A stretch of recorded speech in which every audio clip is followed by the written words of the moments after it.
بسم اللہ الرحمن الرحیم والصلاة والسلام علی سید الانبیاء والمرسلین وعلی آلہ واصحابہ اجمعین اما بعد فاعوذ باللہ من الشیطان الرجیم بسم اللہ الرحمن الرحیم یا ایہا الذین آمنوا اذا قمتم الى الصلاة فاغسلوا وجوہکم وایدیکم الى المرافق وامسحوا برؤوسکم وارجلکم الى الکعبین آمنت باللہ صدق اللہ العظیم وصدق رسولہ النبی الکریم الامین۔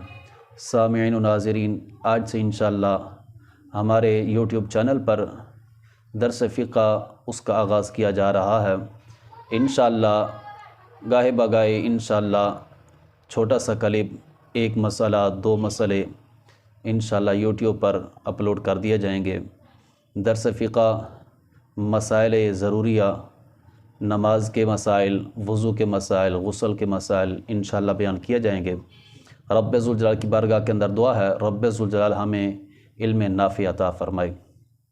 عزیزان محتشم، رب ذوالجلال قرآن پاک کے اندر ارشاد فرماتا ہے، یا ایہا الذین آمنوا، اے ایمان والو، اذا قمتم الی الصلاۃ، جب تم نماز پڑھنے کا ارادہ کرو، فاغسلوا وجوہکم، اپنے چہروں کو دھو لو، وایدیکم الی المرافق، اور اپنے ہاتھوں کو کونیوں تک دھو لو، وامسحوا برؤوسکم، اور اپنے سروں کا مسح کرو، وارجلکم الی الکعبین، اور اپنے ٹخنوں تک اپنے پاؤں کو دھوو۔ یعنی وضو کے یہ 4 فرائض قرآن کے اندر بیان کیا گیا۔ حدیث پاک کے اندر اسی حوالے سے وضو کی فضیلت کو بیان کرنے کے لیے میرے محبوب علیہ الصلوۃ والسلام کی حدیث پاک کا سہارا لیتے ہیں کہ وضو کی کیا فضیلت ہے۔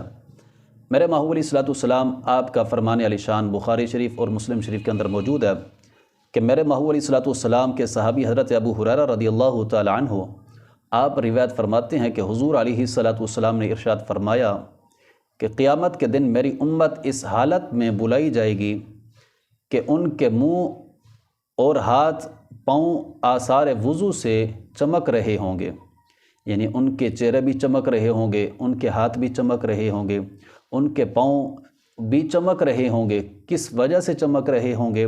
اس وجہ سے کہ وہ بار بار وضو کر کے رب ذوالجلال کی عبادت کیا کرتے تھے۔ میرے محبوب علیہ السلام نے فرمایا، جس سے ہو سکے کہ یہ چمک زیادہ حاصل کرے، یعنی جس سے یہ ہو سکے کہ وہ اس سے زیادہ فائدہ حاصل کرے، بار بار وضو کرے، اور جس وقت اس کا وضو ٹوٹ جائے تو بار بار وضو کرے، با وضو رہے، تو میرے محبوب علیہ السلام نے فرمایا کہ یہ کل قیامت والے دن وضو والے اعضاء چمک رہے ہوں گے۔